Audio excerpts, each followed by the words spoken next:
एक घने जंगल में 5 खास बंदर रहते थे। मिंटो, बंटो, चिंटू, लल्लू और गप्पू। इन पांचों की दोस्ती जंगल भर में मशहूर थी। हर सुबह वे पेड़ों पर झूले लगाते, आम और केले खाते और जंगल के हर कोने में मस्ती करते। मिंटो सबसे समझदार था। बंटो हंसते हंसते सबको हंसा देता था। चिंटू थोड़ा डरपोक था। लल्लू हर वक्त कुछ नया करने को तैयार रहता और गप्पू सबसे ज्यादा बातें बनाता। पांचों की अपनी अपनी खूबियां थीं, लेकिन मिलकर वे एक मजबूत टोली थे। एक दिन जंगल में खबर फैल गई कि वहां एक नया शेर आ गया है। सारे जानवर डर गए।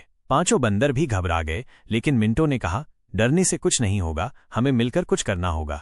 लल्लू ने तुरंत एक योजना बनाई। आओ, हम पेड़ों के बीच एक ऊंची चौकी बना लेते हैं, जहां से हम जंगल पर नजर रख सकें। अगर शेर कहीं दिखाई दे तो हमें पहले से पता चल जाएगा। सबने उसकी बात मान ली। अगले ही दिन वे सब मिलकर लकड़ियों और पत्तों से एक छोटा सा निगरानी घर बनाने लगे। पहले तो चिंटू थोड़ा घबराया, लेकिन जब उसने देखा कि सब मिलकर मेहनत कर रहे हैं तो वो भी मदद करने लगा। 3 दिन बाद उनकी बंदर चौकी तैयार हो गई। अब हर दिन एक बंदर निगरानी करता। जब गप्पू की बारी आई तो उसने देखा कि एक सुंदर लेकिन भयानक शेर नदी के पास पानी पी रहा है। गप्पू तुरंत नीचे उतरा और सबको खबर दी। बंदर परेशान हो गए। मिंटो ने कहा, हम उससे लड़ नहीं सकते, लेकिन हम उसे जंगल के दूसरे हिस्से की ओर भगा सकते हैं।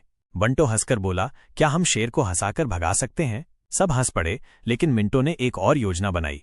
अगली सुबह पांचों ने शेर के रास्ते में अपने झूले लटका दिए और खूब शोर मचाते हुए कूदने फांदने लगे। शेर हैरान रह गया। उसने पहले कभी इतने शोर मचाते, उछलते कूदते बंदर नहीं देखे थे।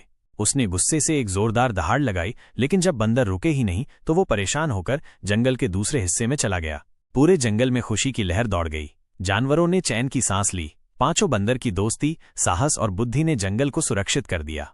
अब जंगल के सभी जानवर उन्हें प्यार से जंगल के रक्षक कहकर बुलाते थे और पांचों दोस्त मिंटो, बंटो, चिंटू, लल्लू और गप्पू और भी ज्यादा करीब आ गए।